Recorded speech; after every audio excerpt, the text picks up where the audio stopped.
نحمدہ نصلی علی رسولہ الکریم اما بعد۔ سات طبیہ کالج کی طرف سے ویڈیوز اور اسباق کا سلسلہ جاری ہے۔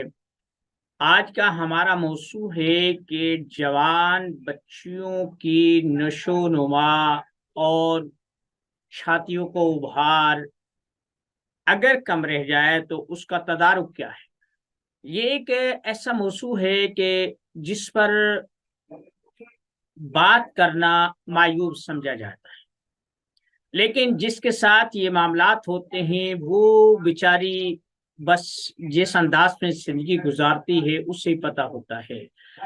آپس میں رشتہ دار، خواتین، سہیلیاں اور دوسرے معاملات۔ ہمیں ایک چیز دیکھنا ہوگی، جب ہم کسی چیز کو سمجھنے کی کوشش کرتے ہیں تو ہمیں چاہیے کہ اس نظام کو ہم سمجھے جس کے تحت وہ چیز کام کر رہی ہے۔ کسی بھی چیز کو اگر بڑھانا ہے، بالخصوص غدود میں اضافہ کرنا ہے، تو ہمیں رطوبتوں کی ضرورت ہوگی۔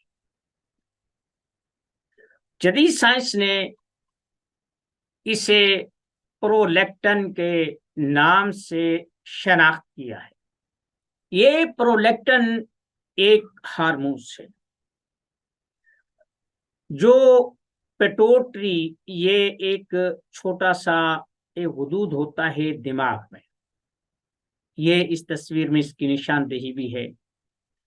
اس کے ماتحت ہمارا حدود کا جو نظام ہے وہ ہارمونس چھوڑتا ہے، پیدا کرتا ہے، جسم کو مہیا کرتا ہے۔ جسم کے اندر مختلف رطوبات ہوتی ہیں، مختلف ہارمونس کام کرتے ہیں۔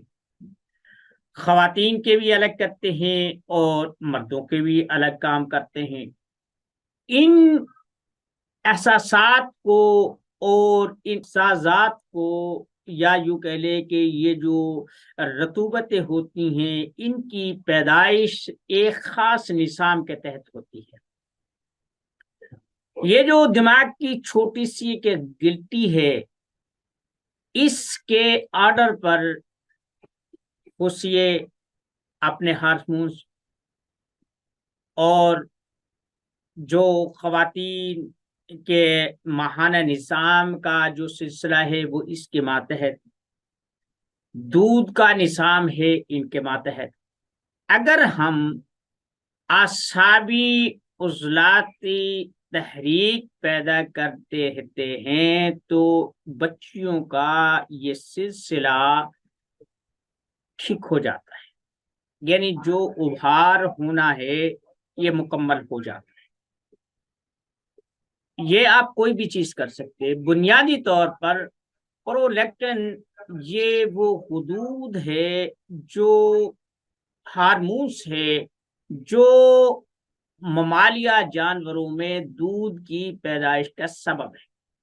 بہت سارے لوگ ایسے ہوتے ہیں، خواتین ایسی ہوتی ہیں کہ ان کا ابھار اتنا زیادہ ہوتا ہے کہ ان سے سنبھالا نہیں جاتا۔ بہت ساری ایسی ہوتی ہیں کہ وہ بیچاری بچے کے لیے بھی جو ہے نا اتنا دودھ کا سبب نہیں بن سکتی کہ اس سے پیٹ بھر سکے۔ تو یہ بنیادی طور پر ہوتا ہے۔ یہ قدرتی طور پر بھی کچھ غذائی قلت کی بنیاد پر بھی پیدا ہو سکتا ہے۔ بعض دفعہ یہ جو ہم دوائیں استعمال کرتے ہیں اور جو ہم علاج و معالجہ کرتے ہیں، یہ ادویات بھی ہمیں اس چیز کا احساس دلاتے ہیں۔